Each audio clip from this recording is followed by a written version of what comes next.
انسان کی آنکھ اللہ تعالیٰ کی عظیم نعمت ہے۔ یہ وہ نعمت ہے جس کے بارے میں اللہ رب العالمین نے قرآن حکیم میں کئی جگہ ارشاد فرمایا کہ ہم نے تمہیں دیکھنے کے لیے آنکھیں عطا فرمائی، اور ساتھ ہی یہ بھی فرمایا کہ ان آنکھوں سے جو کچھ تم دیکھتے ہو اس کے بارے میں بالآخر تم سے پوچھا جائے گا۔ آنکھیں یہ صرف دنیا کو دیکھنے کا ذریعہ ہی نہیں بلکہ یہ دل و دماغ پر بھی براہ راست اثر ڈالتی ہیں۔ اسلام میں آنکھ کو پاکیزہ رکھنے اور نظر کو قابو میں رکھنے کی بہت تاکید کی گئی ہے۔ قرآن و حدیث میں جہاں نیک اعمال اور پاکیزہ دل کی اہمیت بیان ہوئی ہے، وہیں بدنگاہی کو ایک ایسے دروازے سے تعبیر کیا گیا ہے جس سے گناہ اور بے حیائی انسان کے دل میں داخل ہو جاتے ہیں۔ دوسری طرف سائنسی تحقیقات بھی اس حقیقت کو واضح کرتی ہیں کہ انسان کی نظر اور ذہنی کیفیت میں گہرا تعلق ہے، اور غلط یا بے قابو نگاہ نفسیاتی، سماجی اور اخلاقی مسائل کا سبب بنتی ہے۔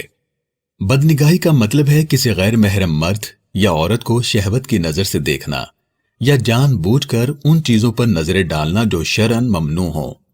قرآن حکیم میں فرمایا گیا ہے قُل لِّلْمُؤْمِنِينَ يَغُضُّوا مِنْ أَبْصَارِهِمْ وَيَحْفَظُوا فُرُوجَهُمْ ذَلِكَ أَزْكَىٰ لَهُمْ، یعنی مومن مردوں سے کہہ دو کہ اپنی نگاہیں نیچی رکھیں اور اپنی شرم گاہوں کی حفاظت کریں، یہی ان کے لیے زیادہ پاکیزہ ہے۔ اسی طرح خواتین کے لیے بھی یہی حکم دیا گیا ہے۔ سائنس کے مطابق بدنگاہی دماغ کے ریوارڈ سسٹم پر اثر ڈالتی ہے۔ دماغ میں ڈوپامین نامی کیمیکل کا اخراج وقتی طور پر خوشی تو دیتا ہے، لیکن آہستہ آہستہ یہ ایک لت یعنی عادت بن جاتی ہے۔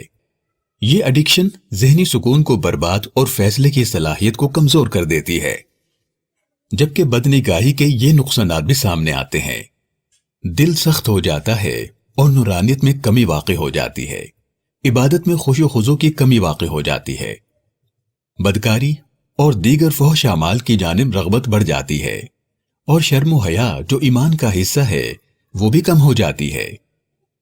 خاندان اور معاشرے میں بے حیائی پھیل جاتی ہے، میاں بیوی کے رشتے میں عدم اعتماد اور بے سکونی آ جاتی ہے، جنسی جرائم یعنی چھیڑ چھاڑ، ہراسانی اور بدکاری میں اضافہ ہو جاتا ہے، معاشرے میں پردہ داری اور عفت و عصمت کے قدروں کو زوال آ جاتا ہے۔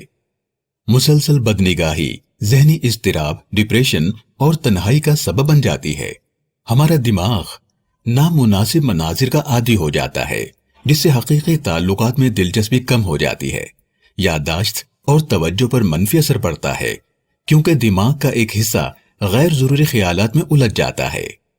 ایک سائنسی تحقیق سے ثابت ہوا ہے کہ پورن ایڈکشن دماغ کے وہی حصے متاثر کرتی ہے جو منشیات کی عادت سے ہوتے ہیں۔ اب ہمیں یہ سوچنا ہے کہ آخر بدنگاہی سے ہم بچے کیسے محفوظ رہیں۔ یاد رکھیے، جس جگہ ہمیں معلوم ہو جائے کہ کیمرے دیکھ رہے ہیں یا کیمرے لگے ہوئے ہیں، ہم وہاں محتاط ہو جاتے ہیں۔ چور چوری نہیں کرتا، ڈاکو ڈاکہ نہیں ڈالتا، کوئی ہراسانی کرنے والا ہراساں نہیں کرتا۔ کیوں؟ کہ کیمرے کی آنکھ مجھے دیکھ رہی ہے۔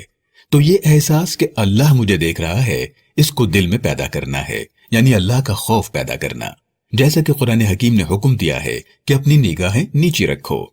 مرد و عورت دونوں کے لیے لباس اور میل جول میں حدود کی پابندی ہے، پردے کا انتظام کرنا چاہیے۔ آنکھ اور دل کو پاک رکھنے کے لیے قرآن کریم کی تلاوت اور دعاؤں کا اہتمام کرنا چاہیے۔ صالحین اور پرہیزگار لوگوں کی مجلس اور صحبت کو اختیار کرنا چاہیے۔ نبی مکرم صلی اللہ علیہ وآلہ وسلم نے ارشاد فرمایا، اے جوانو، تم میں جو نکاح کی استطاعت نہ رکھتا ہو وہ روزے رکھے، کیونکہ روزہ شہوت کو توڑ دیتا ہے۔